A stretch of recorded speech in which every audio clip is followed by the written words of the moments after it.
Welcome to City on a Hill Gaming, a family-friendly tabletop RPG podcast. Let's meet our players.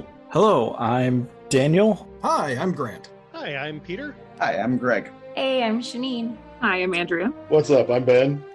We hope you enjoy our show. Welcome back to City on a Hill Gaming. I am your narrator, sure we'll call me that, Ryan. Welcome to Session 0 of Season 4. We're going to introduce our players as you have not met all of them before. And so now I'm going to make them introduce themselves to you in an order I have not determined yet. Greg, say hello. Hello, I am Greg. Hello, he is Greg. Tell the fine people where they may find you on the internet.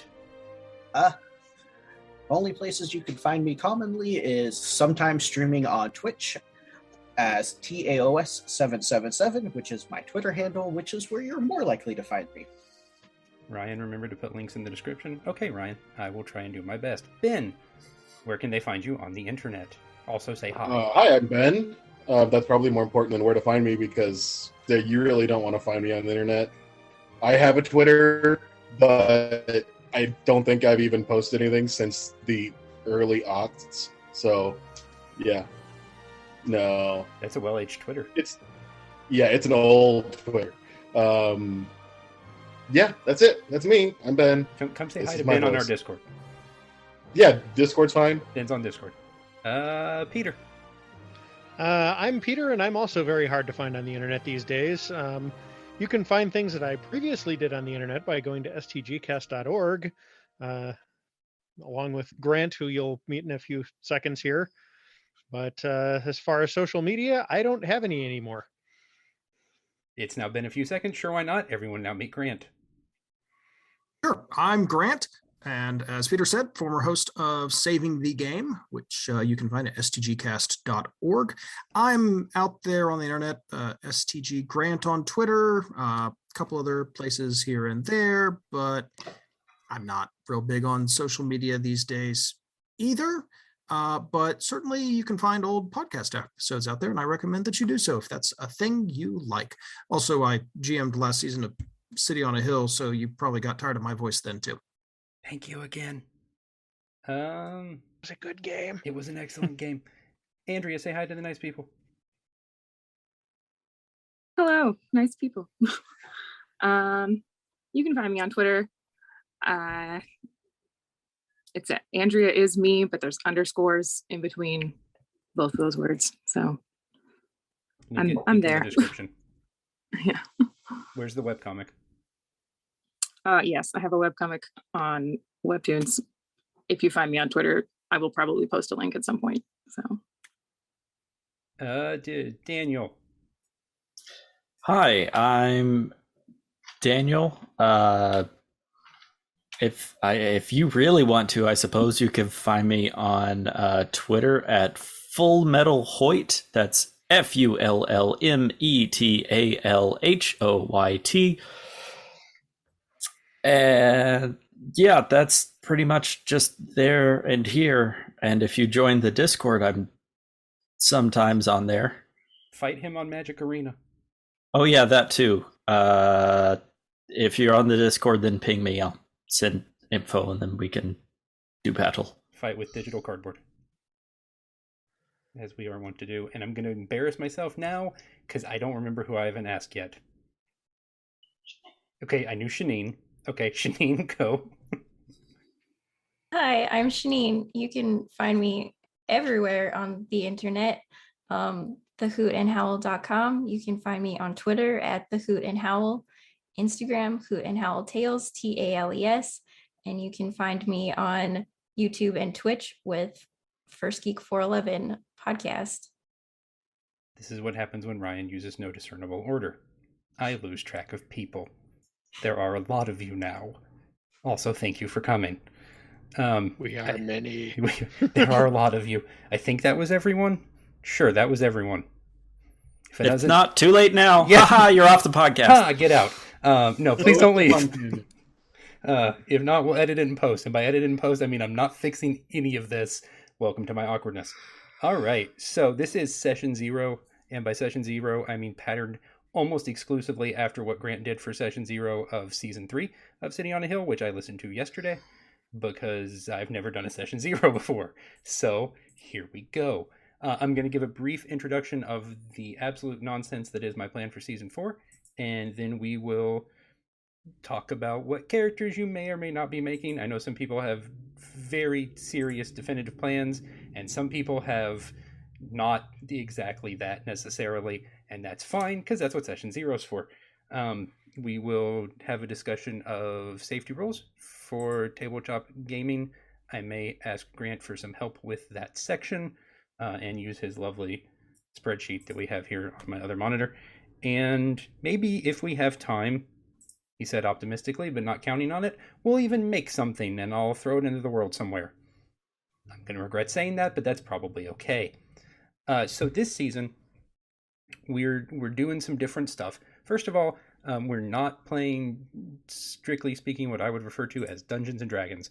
We are playing a lovely thing called Level Up Advanced 5th Edition, brought to you by the fine folks at Ian Publishing. I believe I have that correct. Peter, correct me if I'm wrong. Thank you. Yep. A project which Peter worked on significantly, and it's very similar to 5th edition Dungeons and Dragons, but is not the same. So we'll hopefully explain those differences as we go, and I think we're going to do some kind of recording / live stream / something that further explains that system as we get going. But to start the season, because I'm weird and can't stop myself when I have ideas that I like and write down too often, we're going to start with a prologue for one session where all the players will be a level 0 character. It's easier than it sounds. I have a PDF for it. It'll be fine. And then once that prologue ends, the game will go forward about 3 years, and you will all be level 3, and we'll reconvene the party, and you guys will go do something. I have plans. There's a boat. I hope no one gets seasick. Or at least fake seasick at the thought of being on a fake boat. Also, I'm going to need you guys to cooperate with me during one of the sessions. I have this 20-minute long bit planned that I can't help myself with, and it's going to sound absolutely ridiculous, and everyone may hate it, but I don't care. I trust you guys. It'll be fine. I promise. I hope. Listen, I am in for overly long bits just for the fun of it. It involves a ship of people, professional wrestling, and someone who vaguely resembles Q from Star Trek. 100% in. Okay, good. That's what I was hoping for. All good here. Cool. Perfect. I can't think of a single objection to that at all. Great. This is what happens when single ideas pop in my head. Do I get to dust off my Macho Man Randy Savage? Oh yeah. I'll save it because I will hurt my precious voice. It's not good. It's a real strain. I tried that yesterday. It's not a good idea. I can't get through 3 seconds of a Macho Man promo. I don't know how that man did it. Okay, so wow, that was a lot of rambling and nonsense. We're 15 minutes into this recording, and I've accomplished nothing. So pretty standard for us. Good. Okay. So, show of hands, and not everyone's on video, so show of some kind of indication. Who has a firmishly established character concept? I actually do. Okay. So, we'll go from confidence level to confidence level. Ben, tell me about whoever it is you're playing. In theory. So I am playing Cork the Orc, a pacifist cleric. He does not like violence in any way as far as committed by him. Values all life, great and small. He is... Actually, I'm just going to describe his physical look for those who can't see the picture. And Ben cuts out again. Gone again. So dramatic. His hand gestures, though, really top of the line. Moment. It's really good. He's just doing stuff around his head. He hasn't realized we can't hear him yet. This is so great. Not. Or he's doing it on purpose. Either one, whichever's funnier. What? You said here I'm going to right when you got into the interest. You're I'm going to describe the character. And we lost you. Nothing. we saw the gestures. You were like doing stuff with your head and like pointing off to the side. And then it was I think you told me to steal third at one point. It was great. Fastball. Oh, Fastball see, this is why we do need to record the video on this every once in a while. Dangerous. I love it. Okay, so Cork the Orc is a pacifist cleric. He is, I think I got that part. He is a shade of green, and he has like blackish green mutton chops, mustache, and kind of a long hair mohawk ponytail thing, top knot-ish. And yeah, carries around a type of like shepherd's hook, priest's walking stick, because he does not do violence. Excellent. And now you guys should all, I totally think, maybe have access to a Google Doc that just says Season 4 characters. Feel free to type in there. We learned like 2 seasons ago that multiple people can type requested access in a Google Doc at one time. Dag nabbit, I hate when that happens. Okay. Where am I looking for this? In the chat over here. And Ben, I was looking in the Discord. That would explain facial why hairstyle I wasn't seeing it. Is called friendly mutton chops. I had it for a few years. Love it. I've had all the different facial hairs. And that one, and that one, and that one. Okay. I totally promise this link works better, maybe. Refreshed and it worked. Sweet. So feel free to type wherever. Greg, I believe you have a relatively fleshed it out character idea. Tell the fine folks who Greg is. I will be Brother Brock Vinton, an adept, which is the A5E version of Monk. I don't have a full set on heritage yet. I've narrowed it down to a couple, so I don't have the full heritage yet, but we will flesh that out as we go. Brock was raised in a monastery. He is the 4th son of a noble and was sent to the monastery to actually have a life instead of everything being gone by the time he would be of age. He doesn't remember life outside of the monastery, hasn't really talked or been around anybody outside of the monastery, so getting the ability to go and meet new people and see new things is just going to be the greatest adventure he could go on. It's time for a brave new world. I like it. Grant, conceptualize the character. So my character's name is Tox, a dragonborn wizard who hails from the Carcerine Isles, a cluster of very small tropical islands, an atoll, somewhere off the coast of Ryan's main continent. I've got a whole write-up of it, but I'm not going to get into that here. There's a township, Estrova, and I mean, the whole thing is kind of secretly ruled by a dragon, but don't worry about it. She doesn't generally interact with outsiders. It's fine. Don't worry about it.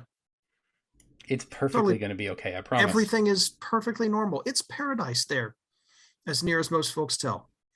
And Tox finds it fairly paradisical as well. Frankly, most folks do. It's just you can't really get away from the whole dragon thing. It's a thing. But yeah, Tox, the one thing I haven't actually decided on is gender for Tox. I've been going back and forth between male and female. So we'll see what that ends up being. I'll try and work that out here as we converse. But everything else, Tox's main backstory is that coming from these islands, they are a sailor, and a sailor by trade and profession, which is kind of fun because it lets me make a wizard whose tertiary stats are, strength and constitution rather than just all my stats are int. And I'm a frail little waifish wizard guy. No, I like the idea of a wizard with muscle, a muscle wizard, you might say. Oh dear. Oh dear. No. Teamer or 4 colors? That joke was just for Daniel, I think. 7th edition. But, no, it's the worst art. Don't do that. But, why 7th edition? because it's the first one that came to mind, and I knew it would hurt one of you. Yeah, both. Perfection. But the goal here is to have somebody who is, a rough and tumble kind of sailory wizard, climbing in the rigging, that sort of thing. Went with one of the interesting Dragonborn options, which is an aquatic Dragonborn. So they can swim. They have a swim speed of 30 feet. They can hold their breath for 15 minutes. They have dark vision, and their dark vision is actually better underwater. They can see additional 120 feet underwater, which is pretty cool. But they also have, because they're quick and agile, or just kind of scaly, whichever you prefer. I went with quick and agile. They've got a better base AC as well, which is pretty neat. All of which adds up to kind of an interesting, different take on a wizard. I'm still going for my usual wizard approach, which is only the bare minimum of damaging spells, and the rest is I'm just going to set up the battlefield, and those of you with sharp things, you finish this off. I like utility wizards with a big old belt of tools and a sort of disdain for getting their claws/spells dirty. I like your concept significantly. In chat is now a link to a 7th edition Magic the Gathering wizard. I can't decide if this is the best or worst art. Is it Prodigal Sorcerer? It is, and I really either love or hate it, and I haven't decided which yet. Oh, it's not the Prodigal Sorcerer I grew up with. Oh, well, it's fine. Daniel knows which. It's hated. It's hated. It's not Tim. It's definitely not Tim. Therefore, it's wrong. Tim has better facial hair than that. That's true. Anyway, that's talks. I will kind of figure out gender as we go. Cool. That works. Okay, who else has a basis they would like to describe? Shaneen, good. That sounded like volunteering. Perfect. Yes, so I will be playing Locke. She is a plain touched Deepborn. She has grown up in the city, very comfortable with city things. She has been a trader for the past few years, just found some work to just have something to do and have a job, basically. But she is feeling like there's more out there for her. And eventually she will discover her innate frosty powers and want to explore that. So magic wielder type TBD. We're working on a thing. Shaneen's following the Grand City on the Hill tradition of Ryan wants to rename something, so he takes a word, adds the word born to the end of it, and we pretend it's good. Except she's going to do it for both parts of her character, which seems very bold, yes. And I respect it. I'm here to make things difficult. Shaneen will be playing a Born. Born. For those unfamiliar, Plain Touched is the level up advanced 5th edition word for thing that is tiefling and or Aasimar, I believe. And or Ganassi, probably. And or possibly Ganassi. And or in this case, because Ryan has disconcertions about the word tiefling, not the word tiefling, the concept tiefling, now we have something called Deepborn, which are definitely not flavor rematched tieflings, I promise. There is actually some mechanical difference, but yes. So that'll go up into that folder where Patreon backers can look at our content that we've made. That I'll definitely need to update before the season starts, but does exist, I promise. Someone remind me to thank Patreon backers later. We have new ones. Excellent. 1, 2, 3, 4. Who's next? I think we've had the rest of us are semi undecided. Yeah. Okay. I'm gonna be honest. I just in the middle of all of this, I only have one idea now because I've settled on the name for my character. Okay. And it is Jock, J-O-K. And the only thing that went through my head is my name is Jock and I'm here to rock. So I'm playing a bard and I have no idea what's happening past that. We'll figure it out. Perfection. I expect nothing less. Jock, Bard, Daniel. Good. If you were wondering, yes, they did intentionally all pick one-syllable names with hard vowel sounds, probably just to frustrate me. I got mine from the IKEA catalog. Like he And you always did it does. backwards. Daniel is last instead of first. That's true. Yeah, I don't know why. I got in a flow. Look, all right, I typed real quickly. I wasn't paying attention. Listen, everyone knows that Jock is playing Daniel at this point. It's just what's happening. Ansel did last season, so... Is that what he named his guitar? Daniel? No, Yes. but I'm not opposed to naming it Jock. Whatever works for you. Okay. Jock named his guitar Daniel. That leaves Peter and Andrea. If either of you have some vague concept, feel free to share. If not, it's not like we're going to start rolling dice in 5 minutes. It's fine. Okay. Andrew, Unless do we you have want anything? to. I'll let you go first if you do. Otherwise, I can jump in. Yeah, I was toying around with maybe a druid. So I think I Sweet. might go that route. Then played a druid last season. Yep. Druid, cool. I need you to refrain from his spending as much time as a giant wolf spider as Ben did. It made everyone real uncomfortable because giant a spider. giant wolf spider or a giant Really, goat? it didn't, as you all rode off on the giant wolf spider, trailing a scroll of paper. Which had a list of our complaints on it, and they were That very reminds strongly me. worded. I promise. That We had Personally, reminds me. I'm looking forward to giant spider rides. Whatever works for you guys, it's fine.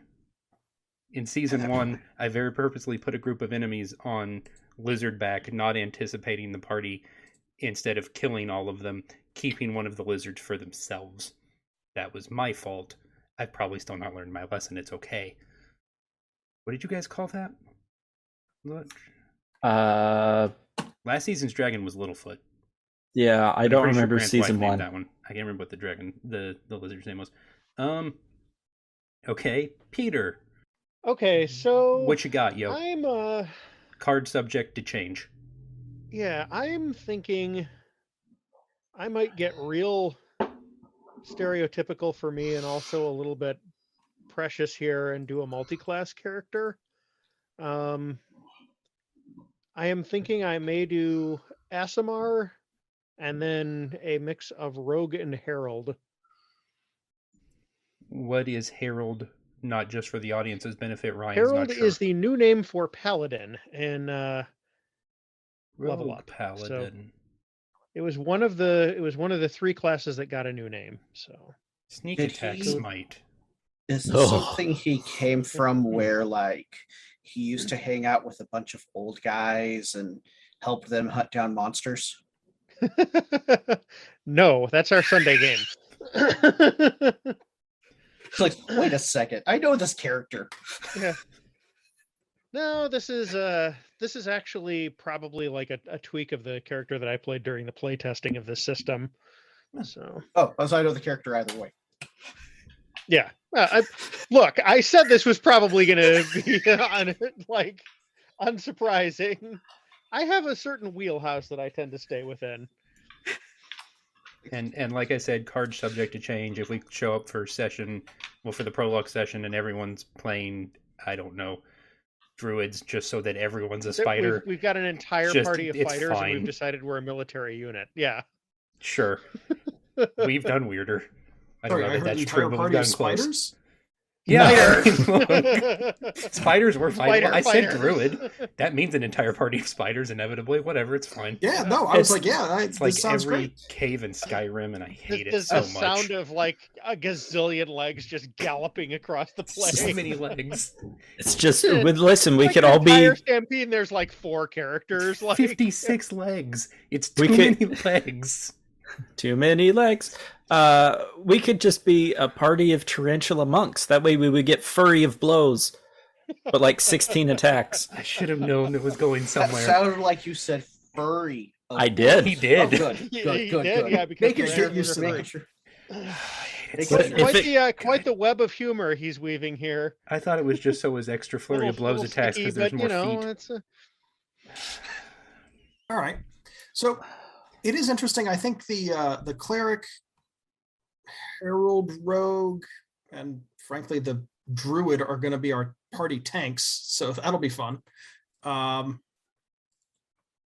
Heavy hit point party. I'm not mad at it. That just means Well, I can do light- more damage. It's fine. Light hit point party. You know, you have 4 tanks ish. Monks are not tanky. Oh, that's true. I It's hard to could. hit. I don't know. Bards can do a little bit of everything. I might just be a dwarf and then also be you know what? Yeah. Oh, it's a dwarf. I could be into heavy metal. Yeah, I'm proud of him. Well, you know, one of the nice things about Level Up is that you can be anything raised in a dwarven culture, and That's also heavy true. metal. So Okay, yeah. So while we're on this, let me talk about this a little bit, because this is one of the cool things about this system. So in D&D, you've got your race, which is kind of a combination of your genetics and where you grew up, right? Level Up splits that in 2. You now have your heritage, which is your biology, and you have your culture, which is the environment you were raised in. So you can make Carrot Iron Founderson if you want to, which would be a human raised by dwarves. It's neat. suddenly I need to reread those books. I'll be back. Yeah. Turns out, if you Excuse want to to reread be, Discworld books. if you want to be part of a Dragonborn family, you can just be part of a Dragonborn family, and it's fine. Yeah. And whoever typed Season 1 Lizard was Petrichor. Thank you, that is correct. I entirely forgot that, but that is Wasn't the lizard's name. Petrichor the Yeah. Tabaxi character? Oh yeah, it was. Yeah, No, Petrichor the was Tabaxi character was Temesis. No, No. in Oh, our season I'm pretty 1. sure that was Petrichor. It's Petrichor. Yeah, it was Petrichor. She was the Jenna, Tabaxi that was rogue. Jenna's character. Yeah, I thought it was. Okay, she thought it was Petrichor was the name of the lizard, but nope. she doesn't remember. I want to say the lizard was like, what's Toothless? Was it Yeah. Toothless? Because I just Almost used a certain. picture of Toothless. Okay. Also, be prepared. You will likely fight some number of Pokemon that aren't Pokemon, I promise, for copyright reasons. Because that's mostly where I get my art from. There's a lot of it.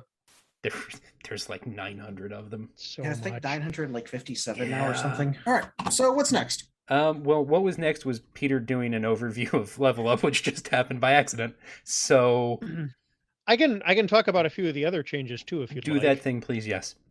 Okay, so in addition to that, there's also a new destiny mechanic, which kind of replaces alignment, which most creatures and characters don't have anymore. It's basically a new way of getting inspiration, and it also kind of describes your motivations, which is kind of a neat thing. Martial classes get something called maneuvers now, which is more things other than basic attacks that you can do. Those run off of a secondary resource pool called exertion that everybody gets. And then Those there of you are... who remember Trather playing with his maneuvers, they are nominally similar. Yeah, they work kind of differently, but it's the same general concept. Yeah. Let's see here. There are rare spells now. There's like versions of spells that can do something more. There's a couple of new skills. The social and exploration pillars have been filled out quite a bit more. All of the character classes have been gone over. So this is the interesting thing. They are backwards compatible with 5th edition subclasses, but there's now a lot of like changes. Like bards get something called battle hymns that they can use. The way that divine smite works for the herald class has been totally redone. There's a lot of like exploration and social abilities kind of built into the classes so that the characters have interesting things to do when they're out of combat. The fighter has an ability that they get really early called Steely Mean, which kind of does like, the fighter's toughness or kind of formidable nature and how that affects people around them. That's kind of an example. What else? There were a ton of things, but yeah, it's like 5th edition, but a little more customizable, a little more granular, and more support for things other than combat. So and I will be making a not insignificant amount of use out of the section for out-of-combat traps and or dangers, because I find that section really interesting. Yeah, there's some cool exploration stuff. The non-combat encounter and exploration challenge section of that book is really interesting. Yeah, the people that worked on that really knocked that out of the park. The phrase "killing cloud" and "hail deluge" shouldn't worry anyone. It's fine. It's gonna be okay. Okay, so, and Grant, I may need some assistance for this part. We're gonna move into, if I can find it in my notes, sort of the section of session 0. There we go, where we talk about safety measures for tabletop gaming. Will you give them like a brief explanation, please, sir? Sure. So I shared a link out a little bit earlier before we all got on this call and started recording. And this is a safety sheet template that one of my other games uses. I like it. What we have always used is a lines and veils system. Those of you unfamiliar with lines and veils, the idea basically is there are certain topics that are just, behind the line. They are not in the game. These are things that everybody is uncomfortable, not just having off camera, but having in the game, period. Okay. A personal one for me is harm to children, right? Not just because I'm a dad, but it has always bothered me. That's one of those things that I'm like, no, that's right out. Veils are things that are in the world, but do not happen as it were, on camera. Torture is a veil for me. If I were running a game, you might enter an old torture chamber. You might find somebody who I say, yeah, he seems to be suffering some signs of torture. Very non-specific. These are all things that happen off camera. You're not going to see torture on camera, but it does exist. And then this sheet adds a third category that I like, which is an ask first category of, sometimes I'm cool with it. Sometimes I've been reading the news and I'm not, sometimes I just had something happen in my life.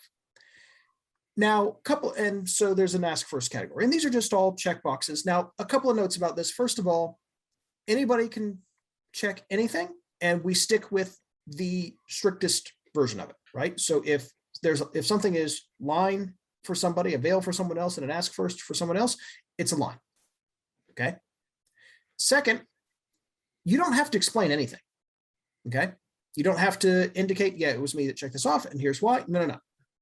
It just is. And if you're doing this at a table where you're just kind of talking about this ahead of time and making notes, please feel free to just say, yeah, this is a line or a veil for me, and don't explain it. You're not required to. There's also an extra category on here that I don't think anybody has used, of not for my PC.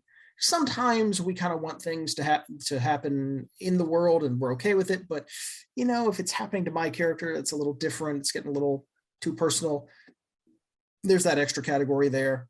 Now, notably with this is one that I grabbed from, I grabbed from our, oh goodness, which game? It was some other game that I played a while back. I made a copy of it, did a bunch of stuff with it. So there's some random stuff in here like snakes that was just kind of copied over. Somebody had thrown that in. So if anybody has Indiana other Jones, stuff, weren't you? I don't even remember why. So if somebody wants to add something to this list, please feel free. And again, no explanations. One other note about this, it's important to review these safety sheets before each session as a GM and a player, because while this is often aimed at the GM, if I, as a player, start describing some of this stuff, well, guess what? That's me crossing somebody's line or veil just as much as the GM doing it. So it's something that we all should go over beforehand, just to remind ourselves of where we're at. By and large, this we all know that City on a Hill is pretty G-rated. There's a lot of this stuff that, is just not going to be included by virtue of the fact of this is City on a Hill. But there are some things that are nice to know about. The other thing is, this is not set in stone here and now. If something happens, or you're just like, yeah, I thought I was cool with this and I'm not, you just update it. All right. And that's where we stand. So be it. And again, you're not required to explain things. Sometimes it can happen right in the middle of stuff. And if something bothers you right in the middle of a scene or something, just mention it. And we all just kind of say, okay, cool, we'll back up. My personal preference is just to rewind. When I'm like, okay, cool, that didn't happen. Let's start over, take in a different direction. Because a lot, our game world exists in our collective imaginations, and we can rewrite it however we want to. So that's the rules of it. How Ryan does things may be a little bit different, but that's the lines and veils approach that I generally prefer. We have rewound and fixed things in the past. It's not an issue. It will happen if it needs to, whenever it needs to. And the nice thing about doing it for an actual play recording is you won't hear it. Mm-hmm. We have an editor. And there are some things I do bother to edit out. Not my own mistakes, but most other things. Yeah. Greg's asking in chat about the X card. This sheet doesn't have an X card. Obviously, if something does bother people, I don't know, Ryan, how you would want to handle that. You put it in chat. Just say, hey, can we stop this? This is can we not? Something along those lines. There are some online tools that have X card stuff, but right now we're looking at just kind of a Google sheet. And I find sometimes it's hard to notice when somebody is doing like a subtle thing on like a tool or a sheet or something. I'd much rather have someone say, okay, we need to stop. Very clearly do it. Now, I know sometimes that is emotionally difficult, but if that gets everyone's attention. So they do have literal playing cards built into Roll20. I suppose we could try something with those, but they're real awkward. Yeah. And again, it's getting people's attention and noticing these things. That's right. The X card works great at a table when there's a physical activity of like, hey, someone's reaching out to touch it. With lots of other people doing work in a digital space where you're looking at a couple different windows and all that sort of stuff, and notifications are real small. Sometimes I have found you just have to say something. Yeah. And you guys are more than welcome to. If something needs to be adjusted, we will make adjustments. It has happened twice in show history, I think, where we've kind of had to rewind a little bit and or cut something in editing. You guys have been more or less really good about just being as objectively nice and nonviolent as possible, which makes both for interesting storytelling and the need for not necessarily having a lot of this come up. Yeah. So if anyone has anything specific they want added to the list, feel free to mention it or just add it to the list, because this is an editable spreadsheet, I believe. No, puns can't be on the list. I don't know who put that there, but take that off. Based on the hand and mouse movements, that was Daniel. That was me taking it off. Taking it off. Okay, good. Nothing else will likely be removed, but puns is more or less just who we are. Yeah, we don't really know anything else. I think the only person who would actually want puns on that list is one of Shaneen's co-hosts. Mm-hmm. He's made his stance well known. So anyway, this has been Safety Time with Grant. Yeah, thank you, Grant. No, that part is very important. Yes. And now that we're done with safety time and we can get on to joking, he has in fact done one of these sessions with me, and his pain during puns was palpable and it fed me. Audible. I was nourished by their pain. It was great. Oh, it's so good. It was the best part about being a teacher. I've seen it in person. I sucked him in with Magic the Gathering content, and then Daniel just took him to town, and it was terrible and great. Punned the heck out of the poor guy. It was the best bait and switch. And what doesn't help is that Chris, who is one of his closest friends, went right along with you, and that's even better. I've punned him in person. That's what all that makes me happy. That probably also explains why we haven't recorded a part 2 of that one. Is that why we haven't done that yet? Maybe that's the problem. Cameron, Guys, it is now. Curled up in the fetal position, like puns. Don't let me go back. So I don't want to go back. We only really know one thing here. We know two things. We know nonviolence and puns. That's t-shirt idea. Yeah, that is Fine. definitely a t-shirt I'll add idea. to the list Nonviolence later. and puns. Puns are a kind of violence, but they're two socially things. acceptable. I've come Violence to do two against the things. language. Chew Make gum puns. and make puns? And I'm all out No. of double bubble? Make puns, and nonviolence. And I'm never out of puns. That's true. That's Daniel's motto. No, it tracks. It's fine. Inexhaustible puns. Tasha's They're hideous, exhausting for someone, just not me. Tasha's hideous puns. Tasha's hideous puns. All right, what's the next stage Um, of session 0? Mordenkainen's inexorable puns. There What? you go. I like that better. Next says more creation, and under that just says let them make something. So Let there be characters. let there be a world thing. To clarify the story, you will be sent on a mission. Oh, I know what we need to do first. We'll backtrack in a second. You will be sent on a mission with which you will spend a session and a half or 2 sessions on a large sailboat. It's not a pirate ship. It's not. If that wasn't said for comic effect, it's not a pirate ship.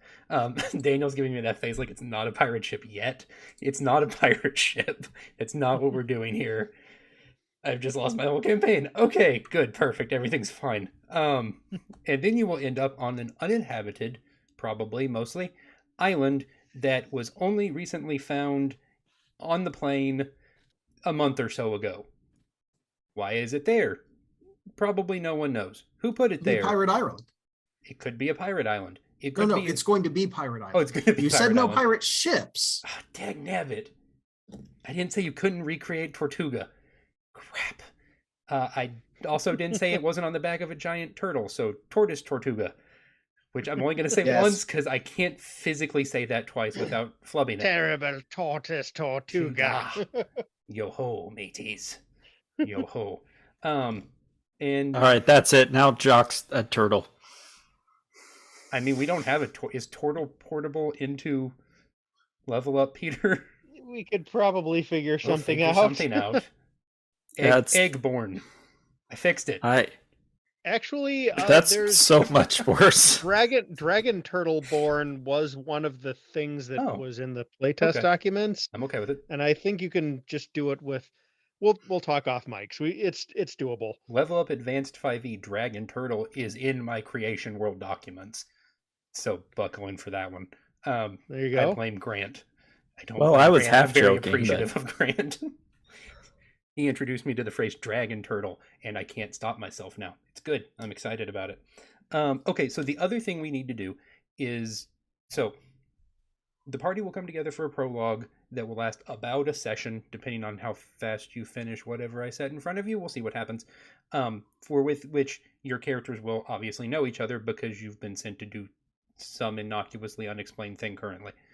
But then there will be a passage of time, and then you will come back together. So we need to establish 2 things: whether or not you guys know each other before the prologue, and how much time, if any, the group of you spent together between the prologue and the actual first session. So you have like 3 years of void with which you can do whatever you please, as long as it doesn't take you past 3rd level. And because I just don't trust you guys. Grant will come in and be like 7th level and completely min-maxed, and I respect that. Now I'm kind of tempted He's not to. that No, bad. we already done 7th level. We're not doing that again. Everyone had too many hit points, and that means at least one of you will have Fireball, and that just seems dangerous. So we need Promise to. I won't. I don't trust anyone, except you guys. I promise it's fine. So we need to establish some form of inter-party relationships. Do you know each other? Do you hate each other? I hope you don't hate each other. That'll make this awkward. What kind of group dynamic do we have amongst, I think, 7 distinct heritages? So one possibility that immediately jumps out to me is my character's background is explicitly that of a sailor. Correct. So Tox could either be part of the crew or brought on, as like, oh, hey, you know your way around a ship. You're good for this. I'm wondering if Tox is part of the crew of this ship, they might have recommended somebody they know. That fits very well with what I already have planned for the prologue. So sure. Right. That's what I'm talking about, here for the prologue. Like, oh yeah, I know this person and that person. They seem great for this sort of work, something like that. Okay. There is a defined... Or if not recommendation, like, oh yeah, I'm going to talk to whoever's in charge. It might be like, hey, Locke, you need to get on this. There's a big opportunity for you, something like that. Get in on the thing. There is a thing you guys will be introduced to in the future called the Planar Exploration Navy. And it has a ship with which you will travel on. So we'll just assume Grant has already spent some time on that ship. Which I will let Grant name, because I'm a sucker for letting you guys name things and it won't bite me in the back later, I promise. I was looking at the fact that like both Peter and I are going with Stoic orc culture. I don't know if that would be something that we could tie in that either, I don't know whether they knew each other before they went Stoic or I'm up for that. Peter, something you also had you've got for. Peter's looking at playing a herald and you're looking at a cleric, Ben. That offers some more alignment of those characters. Yeah. They went to school together. So like my thought was, so the background that I have for Cork is he was very like almost the Buddhist monk style, raised by or after he went Stoic, like, and was found out in the woods going crazy and picked up by what do I have written down is pull up sheet, change things. Here we go. Cork was raised among orcs. When he showed signs of the orc divinity, fled his village where he was taken by an abbot who spent years teaching him to control his rage and taught him to respect all life forms. So I don't know if like having an abbot, monk, or monastery area would work, because I know somebody else mentioned, Greg, you mentioned a monastery. Yeah. So I don't know if somehow the three of those would be overlapping at all. It's entirely possible. I do have a name for the abbot just because I had a guy come through my work and I loved his name. And it's not pulling up. Costello. No, it's Amadeus something or other, and I have it right here. No, I don't. Do I? Yes. Amadeus Schmidgall. Schmidgall. I thought it was the absolute most D&D name ever for a real person to have. Yeah, that's definitely there. It's SCHMIDJLL. Well, you just want to type it in with this area so we can all... Amadeus Schmidgall. And you are the Loris. Gotcha. Abbot Amadeus Schmidgall, to be more specific. Okay. Yeah. Schmidgall. The name came through and I about died laughing, and I'm like, I'm using that for a character. And then I thought it made perfect abbot. I will say from personal experience, I am playing a Five Rings campaign, and we had an abbot show up, and I just threw out that his name was Costello in the middle of it, and the GM was like, fine, we'll go with Abbot Costello. And then for the rest of that mod, every time Abbot Costello showed up, it just like derailed a little bit. That's perfect. Yep, that tracks. Okay. So who's on first? What's on second? I don't know. On No, third. he's on third. Third base. Right. There, got the reference out of the way. Swiftly moving on. That shouldn't still hold up as well as I think it does. It absolutely should. It's impressive. All right. Well, I don't know. I'm thinking as a bard, probably could have wandered a whole lot. So I mean, there's like, I don't know. There's a reasonable chance I will have run into any number of people who I guess would be relatively noteworthy. I could also just be, seeking passage on ships because, bard traveling. Who knows? Maybe Jock is on a personal mission to collect as many nautical tattoos as he possibly can without actually having to be a sailor. Yo ho. Oh, you know what you're going to have to do, though. Sea shanties. Yes. So for the listeners, Daniel just ripped his headset off and ran and got an instrument. Good, perfect. A banjo. I have a thing for this.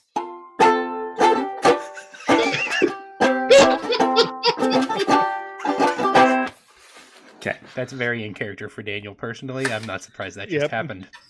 Yep, just a tiny banjo. Well, it's comforting to know that it's the real Daniel and not a doppelganger or a body snatcher. Oh no, this or is something definitely like that. the real Daniel. This is the genuine article we've got over here. So I have this weird problem, and like I can't always read people's faces. Like if it's extreme, like if they're extremely happy or extremely angry, I can probably figure it out.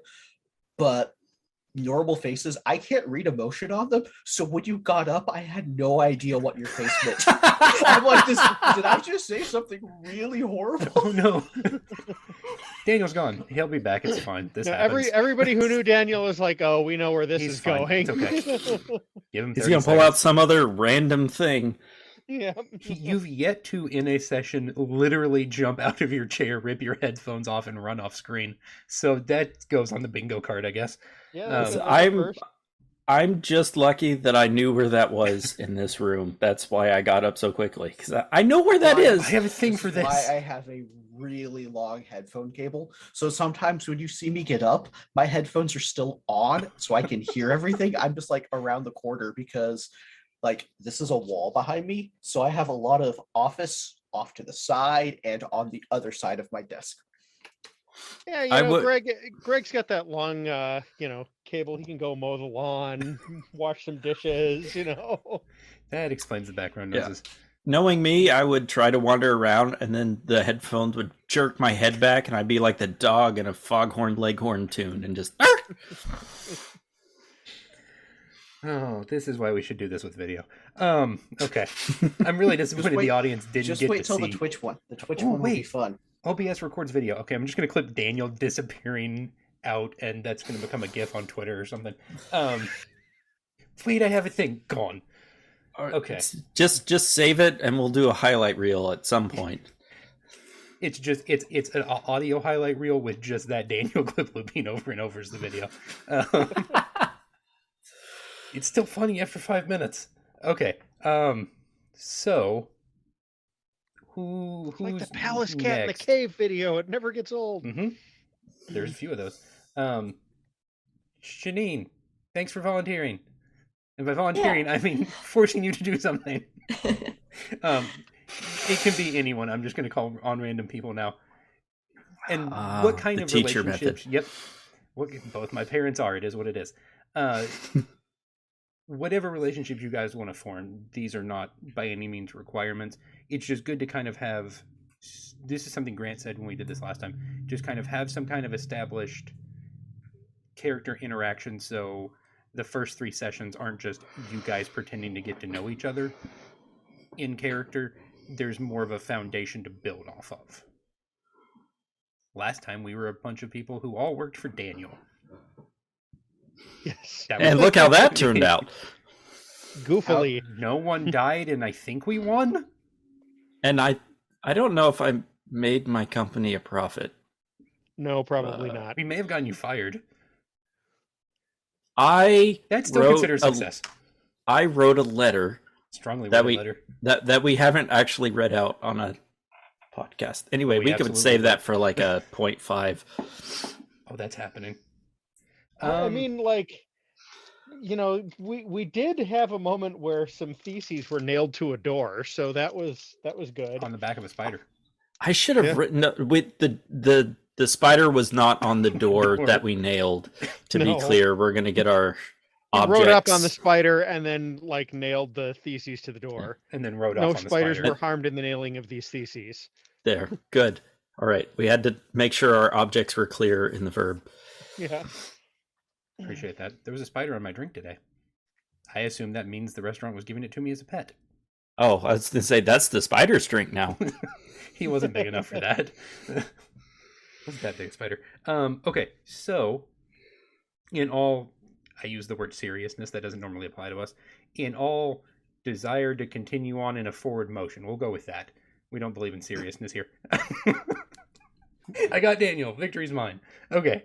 If anyone has any other character relationships, and obviously you guys only theoretically half have characters in some cases, so forcing party interaction between people who don't necessarily fully functionally exist yet is maybe a bit of a stretch, but that's never stopped us before.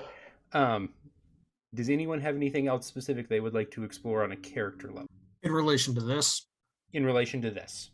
I probably will, but I don't have that picture yet. It will probably come up at least a couple sessions in, because it usually takes me a couple to figure out what my character actually wants. Yeah, and I do like Ben's idea about several of us having like some background in common before the game even starts. So I'm starting to look at some of the stuff that I can do to kind of lean into that. Okay. Nothing is nailed down yet. I'm gonna spring something on you guys that Grant had us do last time. And feel free to ask questions if you need further clarification before you make declarative statements. I'm going to ask each of you something you know to be true, your character knows to be true about the game world. So basically, this is your freedom to insert something into the game that you have an expectation may happen. I'll say it that way. And because this was Grant's idea last time, hopefully Grant can come up with something relatively quickly. He's not shaking his head no violently like I need to move on to someone else, so I'm just going to let Grant go. Grant, what's something you know to be true for talks? Oh, know to be true for talks or know to be true about the world? We'll go with for the world. What is something Grant knows to be true about the story we may or may not be telling soon?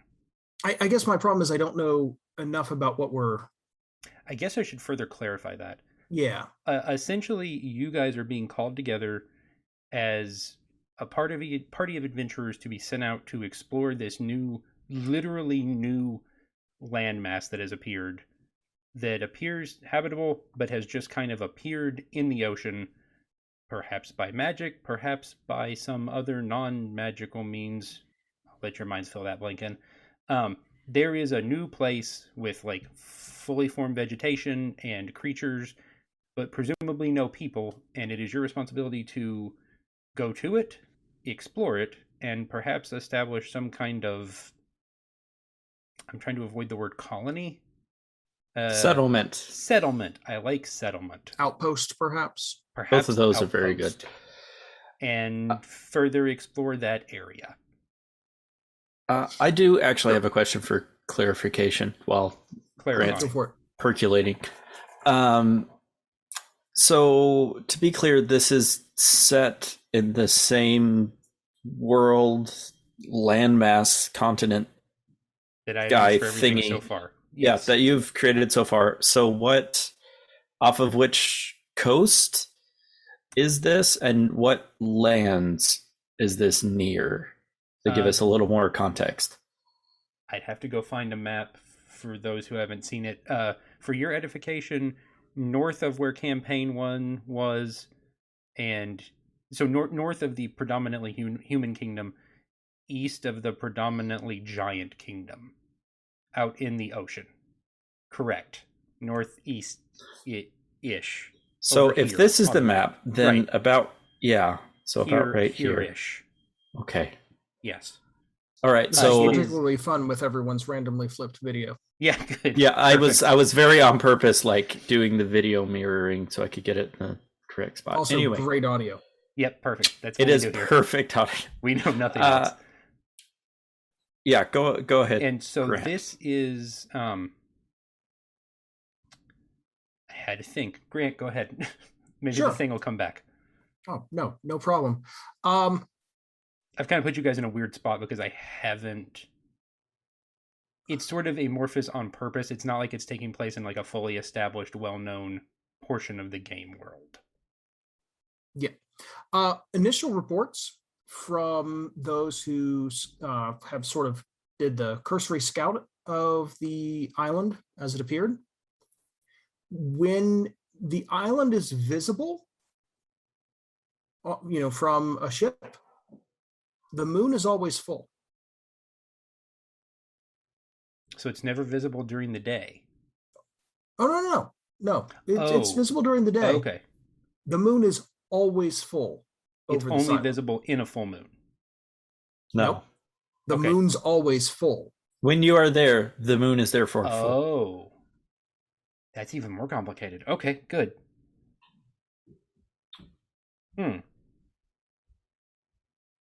That could mean all sorts of things. Yes, that's the point. That's troubling or dangerous or good. Okay, good. I like it. I gave you something vague and you've given me something that I will have to figure out what means. Good. I like it. Again, the goal is hurt the DM. Perfect. Check. Oh, me next. Ben raised his hand first. We're going to go in order of who raised their hand first, since this is now an elementary school classroom, apparently. Ben, what you got? So there, with the discovery of the island, the stories have been circulating about sea monsters that weren't there before. Ooh. Ben, this was hurt the DM, not give the DM ammunition. That both I fits said something they're I already stories. have and something else I already have. They're Excellent. stories, so like it might not be true, but stories. Spoilers, it's true. I'm a fan of hurting ourselves, so That's awesome. Thanks, Ben. Also, thanks, I Grant, got for one whatever for I ya. figure out the moon thing means. Okay, Daniel was excited and jumping up and down, but this time not about something that took they're him out of his chair. were-dolphin. All right. No. Did you say were He dolphin? didn't say where dolphin. I didn't write it down. It Yeah. doesn't work if the moon's always full. Anyway, we're gonna move on. No. Always a half dolphin, half man. But top half dolphin. No. No. All right, moving Right, on. yeah, human legs, like, And he doesn't have hands. yeah, he They're just really slow swimmers. runs into Congratulations, things you've with his, reinvented the his mermaid. dolphin snout for like. Yes. We've reversed That's engineered right. the mermaid. Wrong. Really Yeah, badly. we did it on purpose. See, this we is forcing posted- Ryan to learn how to make dolphin sounds. No, I've tried. I'm not good at it. Okay, Like moving on. Chewbacca sounds. I can't make those either, and it upsets me. Go ahead. All right, so actual facts, not weird aquatic mammal facts. It can be both.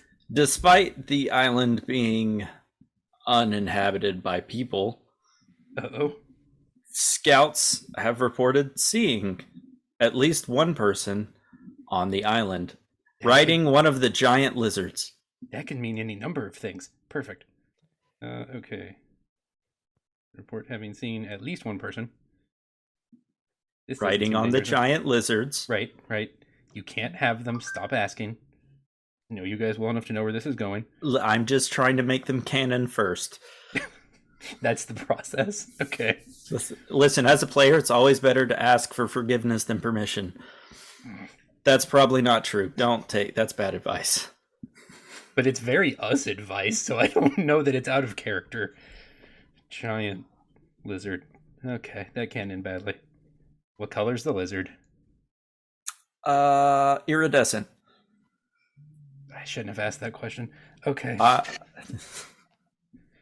Never ask for more information. It only makes it worse for you. He's not wrong. Okay. Who wants to make something complicated next? I got something. Peter, go ahead.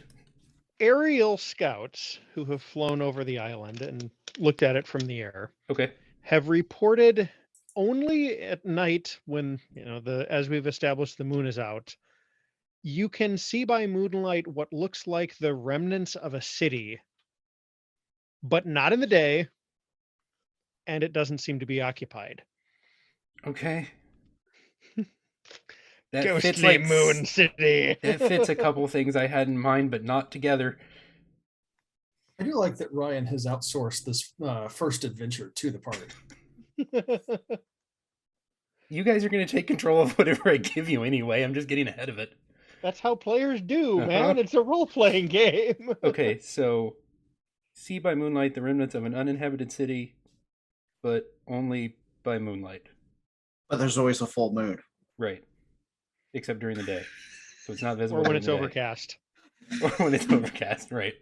So what you're saying is it's always going to be overcast now. It's now always daylight in this part of the plane. It's like Alaska 1 month out of the year. Okay. I have a shirt that says it's never sunny in Barovia. It's the Ravenloft setting. Thank you. Thank you. We know. I didn't. That's okay. Curse of Strahd. I DM Curse of Strahd. Okay. So one of my players got me the shirt. 4 pieces of very interesting information. Peter, you've unintentionally leaned into something I do have written down about a group of aerial scouts, so that's good. Happy to be of assistance. I appreciate that. Who wants next? Andrea. Yeah. So I'm going to say some scouts report almost contradictory information, just like vastly different descriptions of what they see on the island, almost as if it's like a completely different island. That last part sounds dangerous and good. Okay. It's a where island. What do you mean it was At snowy? night it's one island, and in the day it's another island. Where island? There island. Got it. Yep. As if it's a different place. Huh. Oh. That's interesting. Okay.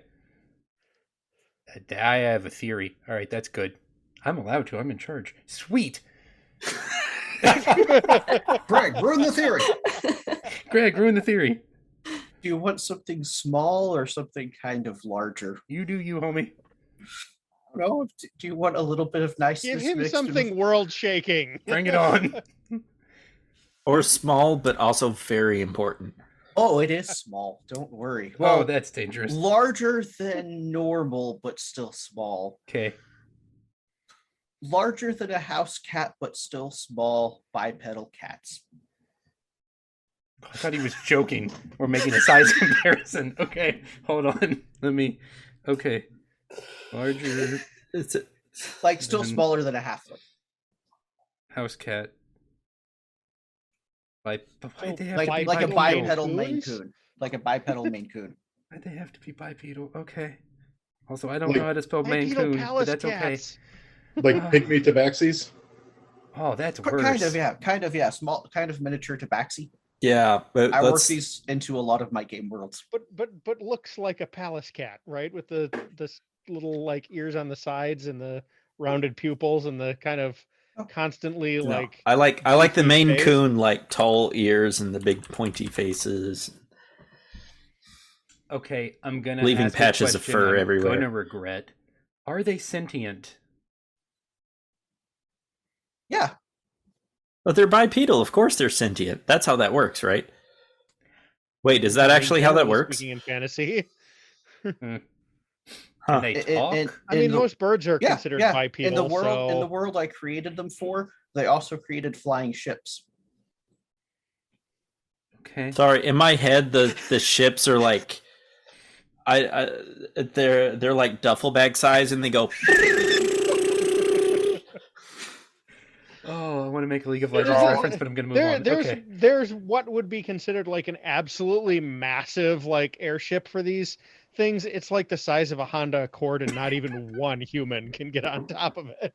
And they're all they're all covered in shag carpet.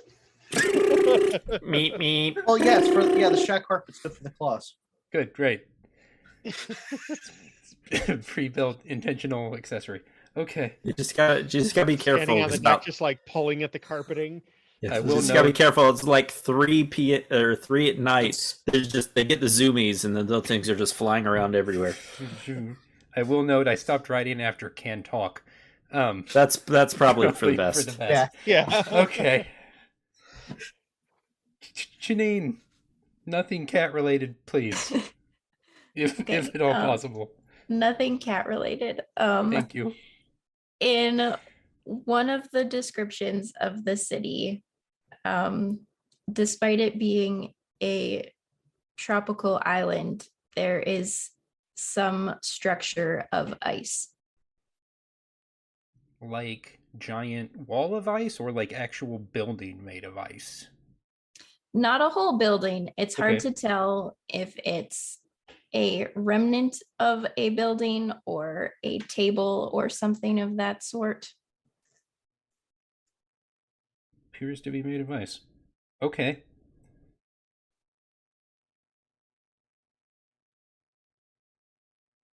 I think she somehow made the most perplexing one. I don't know what to do with that. All right, good. It's a good thing this isn't the first session and I don't have to know We're yet. all trying to one up each other at this Yeah, point. good. No, that You've was created a monster. very interesting. There's cats and ice and giant lizards. And more sea monsters than I originally planned. Ghostly moon cities and Yeah. Lots of moon. That's lunacy. Cats could always just like Good. have the giant lizards as mounts. this benighted idea. Oh, is the only people they can see moving around the city just cat people? Okay, good. That's somehow worse, I think. Good, strong. It's a human-sized city, but it's only populated by these tiny little cat people. That's just more space for the cats. I'm not writing that part down. That seems bad. Okay. Did this just become post-apocalyptic? I mean, it might have been already. Cats can probably survive everything. I have some confidence in that. All right. What have we done? Okay, good. If the rats do, so will the cats. I mean, that's one of their primary food sources. That's true. You do have to have both. Okay. Yeah. All right. So I will call you by where's the list? Character name. Thank you, Greg, by the way. Oh well. I will call you by name and or character name. Tell me something that is true about your character. It does not have to relate in any way to cats or large moons or ice towers. But it could. No judgments. Ben, tell me something that is true about Cork.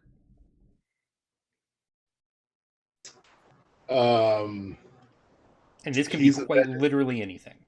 He's a vegetarian with a gluten allergy. Okay. I'm not entirely uncertain you didn't just describe Jenna, but that's fine. She is the reason I know you, so that's probably okay. She won't object to it. Greg, tell me a thing about Mr. Brock. His initial goings on to go with the other stuff that's going to start at the level 0 things is due to his monastery's version of Rumspringa. As he has spent his entire life there, he is moving on with it.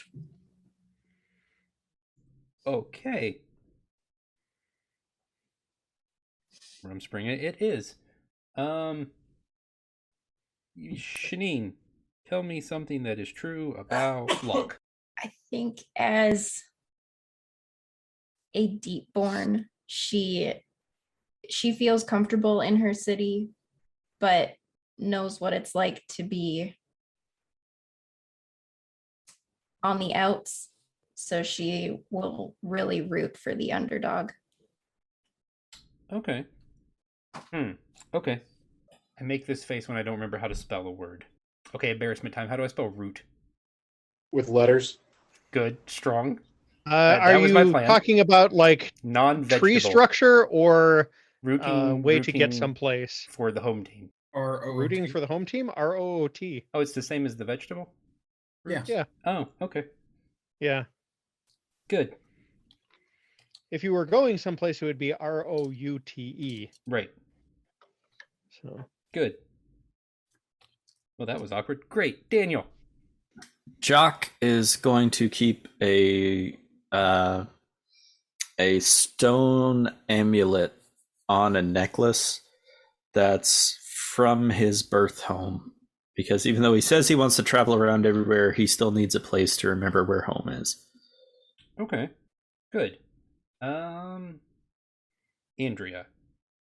Tell me something that is true about your yet-to-be-named druid that may or may not be a druid in the long run. I feel like I'm going to just be a little generic because I'm not totally sure yet, but she's ambidextrous. Nice. So, fun fact. Fun fact. Good. Peter. he's got 2 extra sets of eyes. He's got a normal sized set, like right where a human's would be, and then a smaller set, like right underneath where you'd paint like that black if you were a baseball player or something. Okay. Right there, kind of like on his cheekbone, and then another set that's kind of up above, like his eyebrow, where his eyebrow would be, and kind of out a little bit further. And the spare sets are smaller than the main ones. Do they fully function? Yes, and they all glow. Yeah, you got high beams, low beams, and fog lights. I Good. appreciate that they're referred to as spares. We're not getting into what all that could not imply. That seems bad. I think eye injuries on the safety thing. So yeah, we're just gonna move on. Grant, let's hope your eyes are in good shape. I doubt you want septifocals. Yeah, really. Like, it's a lot of glass. All right, so I need to grind 6 different lenses for you. So wait for like a week, and they're all slightly different because your vision's slightly different. Like, there's one in the there's just one random one that's nearsighted, and then like he's got 20/20 and like another one that's diagonal from that, and then there's 2 that are farsighted, and one's got like cataracts, and it's a problem. The other one's got astigmatism. My question is, can he wink with each one of them? No, he can't. He's not allowed to. Actually, one of the things that I was thinking is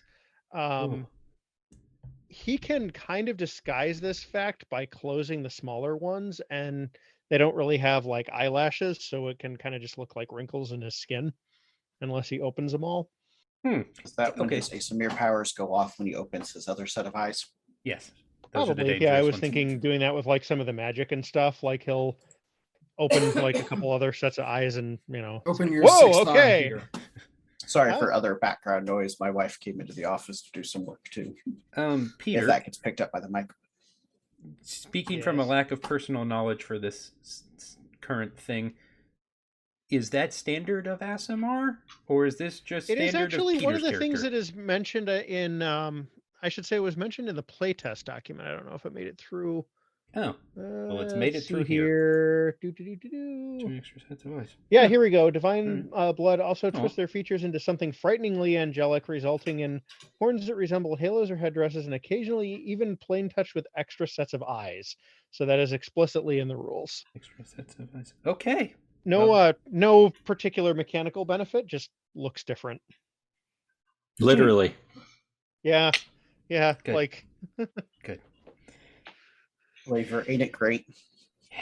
Yeah. Grant, something true detox. So Tox has been practicing quite a lot and is very proud of their ability to use their tail as a sort of third hand. It's not strong enough or dexterous enough to, be used for important things, like combat. But, they keep trying. Like they keep trying to pick up their morning coffee with their tail, and they keep trying to pour things, and they're doing their best. All right, it works an amount of the time. It certainly has worked a non-zero amount of time in the past. Good, perfect. Okay, all right, I like it. And it's one of those. You ask them about it, it's like, well, it's a skill, right? You want to practice these things. They keep trying to write with it. It's messy, but it does speak to their personality of looking for advantages and looking to better themselves constantly. Find ways to be better in ways other people just can't be. Their personality is definitely sort of little snooty, little haughty, but there's this weird physical manifestation of, well, I'm going to learn to do something with this tail that I've got, and I'm going to make it work for me. Okay, I like it. Does, however, in practical terms, end up causing messes fairly regularly. Okay. Okay, interesting. Okay, and we'll do this fairly quickly because I know we need to wrap soon. Something each of you personally, you people, not you characters on sheet, want to be true about this campaign. Sort of a hope or an expectation of whatever it is we will get into. Something you want to see or don't want to see. Some kind of mechanic you wish to explore. I had this idea 30 seconds ago and I'm running with it, so we're just going to see what happens. You guys haven't disappointed me so far. So I have good expectations, I hope. All right. I'll jump in. Something I want to see is I want to see kind of an opportunity for the characters to kind of go through an arc and have some growth. I mean, I know nominally we're going to get one with a 3-year jump in time, but even like after that, I want for an there actual to be like on the podcast one. Yeah, like a progression of character. Okay. Yeah, I'll second that. Not a hand wave. Oh, by the way, you're 3rd level now. Well, no, that part's fine. Arcs are not the same thing. Yeah, right, but right. Like okay.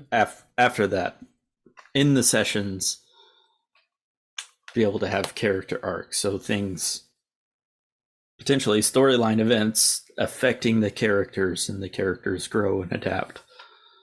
Okay, I like it. Interesting. Okay, who wants to go next? I'll go. Peter. I'd like to actually, and this may be a bit of a stretch for you, but I'd like these characters to advance to the point where we can start tinkering with like some of the synergy feats, which requires kind of getting into the mid levels. So define mid levels. 7 to 8. Okay, noted. Sure. Who next? I'll go for it. I would like a larger selection of regular NPCs. Okay. That we're interacting with on a regular basis, and develop some relationships with. This is not necessary because my campaign last season was very much you're out in the middle of a wilderness and there's 1 or 2 encounters with people, which structurally fine. Not a lot of room for like other people we're meeting regularly.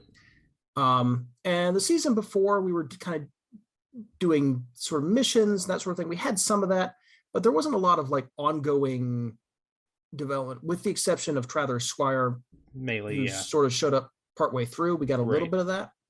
I would like some of that. Like, let's explore some of this and build up relationships. And I will say, I don't mind personally voicing other NPCs. Okay. So if you want to be like, hey, cool, this person are in this room, somebody take them. Like, I'm, with these, basic constraints so that it's easier on you. I'm cool with that. I already have a plan for that to come up at least once. It's fine. So, yeah. Okay. But that's where I'm at. I like it.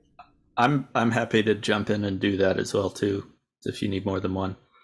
Okay. Who's next? Maybe.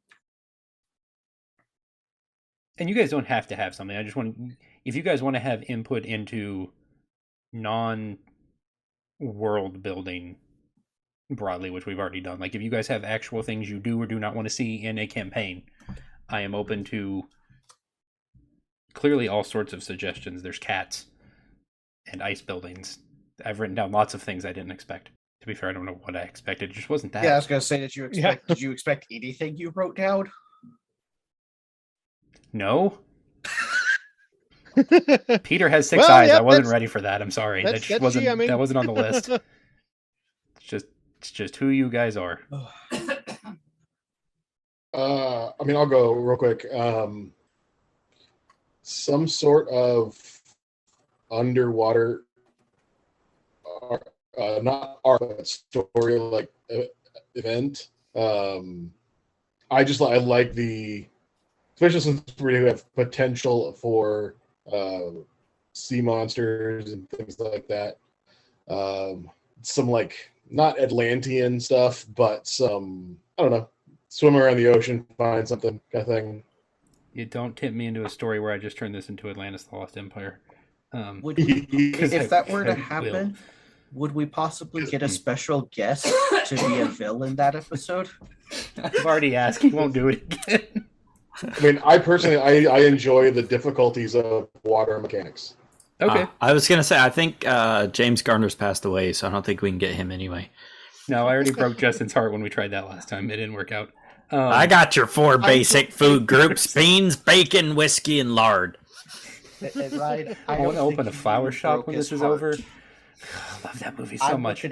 I'm looking at somebody else who I think broke his heart with that. Oh, well, yeah, that also happened. That was a complicated session, and that was my fault. We may have some guest appearances this season. I am working on that, but maybe not strictly speaking in that same context. Unless I ask real nice and he's feeling generous. We'll see what happens. Greg, Shaneen, or Andrea, anything you want to add along those lines?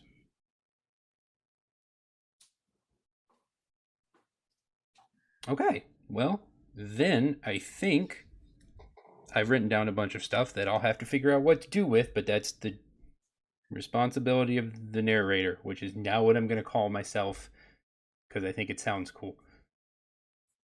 But I don't want to have to do a voice every time that happens unless Grant can get me that thing he used to change his voice last season. In which case I will definitely do that. It was like $25 or something. Intriguing. Okay, so I think... so for the listeners, you guys will hear this. You guys will hear some other preseason and prologue things, and then we will get into the meat of whatever terrible sea-based cat thing it is we've made tonight. We'll see. I blame Greg for this, but in a complimentary and loving way. It's good. So yeah, so thank you to Ben, Shaneen, Greg, Daniel, Andrea, Grant, and Peter. Yes, I read them off the screen in that order because I'm not going to remember those all yet that fluidly. It may or may not happen at some point in the future. Thank you guys for doing whatever kind of nonsense it is we do here. You guys have been, for long or short, very willing to follow me along whatever disastrous path we are on right now. Full of absolute nonsense and mostly just puns, because that's really, we have a brand and we're faithful to it. Don't worry, I think we'll make sure to keep it catty for you. Thank you. And I believe we're good at it. I believe we're good at it. Yeah. So yeah, this show is available wherever you download podcasts, I hope. Let me know if it isn't. City on a Hill Gaming, City on a Hill Game on Twitter. Check out the links in the description below for all of these fine people and all the cool things they do. Thanks as always to our Patreon backers. Thank you to whoever just reminded me in chat to say that. Let me go find the list. Where'd the list go? There's the list. Stephanie, Ryan, Brian, Andrew, Christina, Ashley, Tony, Joanne, and Sir Lord Epic Name. Yes, I know his real name is Doug, but I'm not going to stop calling him Sir Lord Epic Name. That's what it says on my screen, and I think that's cool. So thank you guys for supporting us. It really does mean a lot to me that you think what we do is cool and worth supporting, and it does help us keep this going because web hosting is oddly expensive. But yeah, it is what it is. So thank you guys for joining us. We hope you're excited for season 4 of our absolutely lovely brand of nonsense that is City on a Hill Gaming, a no longer 5th edition Dungeons & Dragons actual play podcast, a family-friendly tabletop RPG actual play podcast, as I am now going to call it, because this is many things, but it is not Dungeons & Dragons, technically speaking, and there will still be no dungeons. Stop asking. It's been 4 seasons, and I've at least managed to avoid putting in here. Grant, I'm looking at you. I like dungeons. But they're dark and scary, and they have spiders in them. It sounds like we At wanted least an that's what underwater you- dungeon. The party brings the spiders, Ryan. Yeah, and that's partially my fault. Keep letting you guys do that. Okay, so we just thank you guys, everyone, for listening. We hope you have a blessed day. Thanks for listening to City on a Hill Gaming. For more information, you can find us on Twitter at City on a Hill Game, on Instagram at City on a Hill Gaming, on Twitch at twitch.tv/City on a Hill Gaming, or wherever you listen to podcasts by searching for City on a Hill Gaming. If you want to hear more from the Saving the Game folks, you can find their backlog of episodes at stgcast.org. Thanks as always to our Patreon backers, Stephanie, Ryan, Brian, Doug, Andrew, Christina, Ashley, Joanne, and Tony. We really appreciate everything you guys do to support the show. Thanks for listening, and have a blessed day. Okay, so sound check. Daniel, do words. Make words. I am Daniel, and these are sounds that are coming out of my mouth and affecting the air and through digital that you are interpreting as language. That's how this works. I panicked. I mean, I can technically check levels with it, so close enough. Ben, say also other words, preferably not the ones Daniel just used. They decorated all the generals who fought the war behind the lines. They had forgotten all the soldiers. The brandy puts them way behind the times. Insanity has found its way to TV screens. Vision seems impossible to me. They fight for king and country. I never would have thought this in my wildest dreams. I got nothing. You're going to tell me what that is. In dulce et decorum est. It's not. It's the song Wildest Dreams by Asia. Oh, okay. Oh, also, if you do quote something, be prepared to tell me what it is, because I probably won't recognize it. So that's Daniel, that's Ben. Peter, say other things. Crushing Haymaker, 3rd level, evocation, attack, thunder, unarmed weaponry. Classes, Cleric, Herald, Sorcerer, Warlock. Casting time, 1 action. Range, Self. Components, verbalized, scene, and material. Set of brass knuckles. Duration, instantaneous. Saving throw, special. Your fist reverberates with destructive energy and woe betide whatever it strikes. As part of casting the spell, make a melee spell attack against a creature or object within 5 feet. If you hit, the target of your attack takes 76 thunder damage and must make a constitution saving throw or be knocked prone and stunned until the end of its next turn. This spell's damage is doubled against objects and structures. Cast at higher levels. The spell deals an additional 1d6 of thunder damage for each spell slot level above 3rd. That was one of the spells that I wrote that made it into the rules of the game that we are playing. I was going to say no one take that because it has so many words, but Peter wrote it, so if you want to take it, that's fine. Yeah, It's actually not that many if you look at like other ones. It's just reading all that header stuff out loud makes it sound much more than it is. Makes me want to play League of Legends. Greg, say words, preferably exactly the same ones Daniel did, or your own. Either one's fine. No pressure. I went to sleep with gum in my mouth, and now there's gum in my hair. And when I got out of bed this morning, I tripped on the skateboard, and by mistake, I dropped my sweater in the sink. The water was running, and I could tell it was going to be a terrible, horrible, no good, very bad day. I was going to ask, but you answered my question. Thank you. Yep. Way to dredge up me when I was, I don't know, 8 or something. That's good. This was my copy when I was a child. Yeah. 1, 2, 3. Shaneen. Deeply stirred to indignation, he rose and strode across the path and faced the bust of Plato. That man, for example, he has no nationality, he has no fatherland, he has no race, no kingdom in this world can claim him or destroy him. Abruptly, Marcellus stopped in the midst of what promised to be an oration. He stood silent for a moment, then walked slowly toward Demetrius and stared into his eyes. Do you know, Demetrius? That is what the Galilean said of himself. I remember, nodded Demetrius. He said his kingdom was not of the world, and nobody knew what he meant. KS? We've been reading The Robe for book club. Very nice. There's so many notes in it. I was thinking the novelization of Pulp Fiction, but whichever. That's been a weird part of Pulp Fiction.